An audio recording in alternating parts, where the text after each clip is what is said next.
Of the world's richest nations, the United States ranks absolute last where it comes to workers' rights. RT's Brigida Santos joins me now to tell that story. Brigida, what can you tell me about the latest findings by the world's largest trade union federation?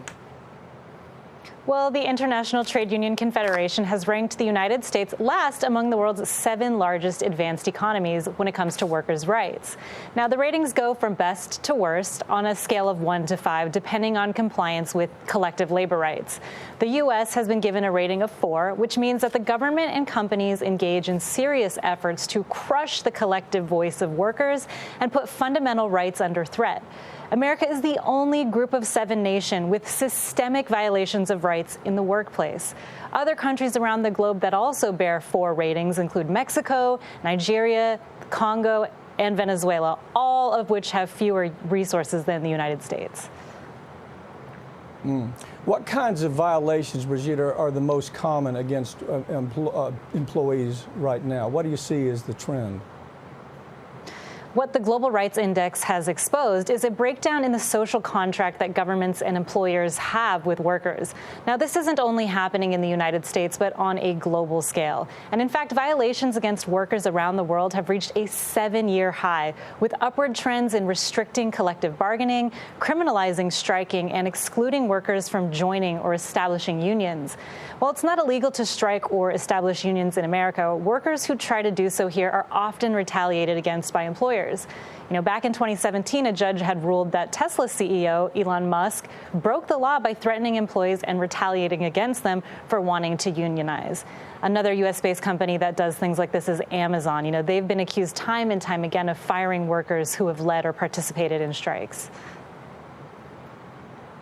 One story that we did a while back I thought was really interesting is that we're actually doing plants. They're putting plants inside around workers to act as spies to figure out whether unions are developing, to find out who has a complaint. It's really an ugly process. But the point to me that's important here is as we beat down unions in the United States, the American middle class is disappearing.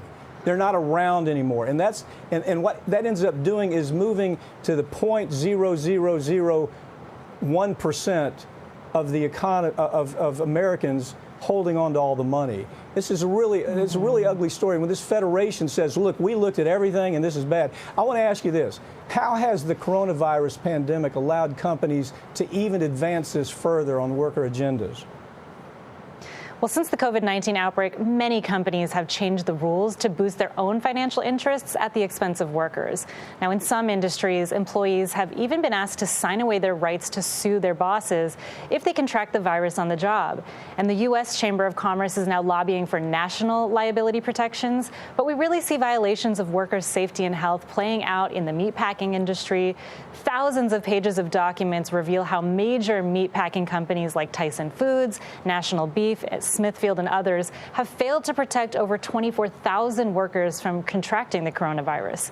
Emails and records show how meatpacking plants were too slow to implement social distancing measures, install protective barriers, and have workers wear masks.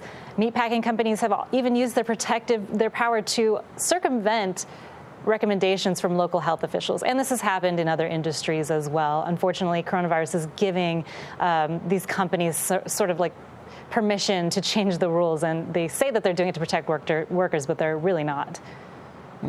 Yeah. You've always said, Brigida, it's going to get worse before it gets better. You're right. Thank you for joining me, and let's continue doing these stories and talk about the beatdown of the American worker. Thank you for joining me, okay? Thanks, Mike.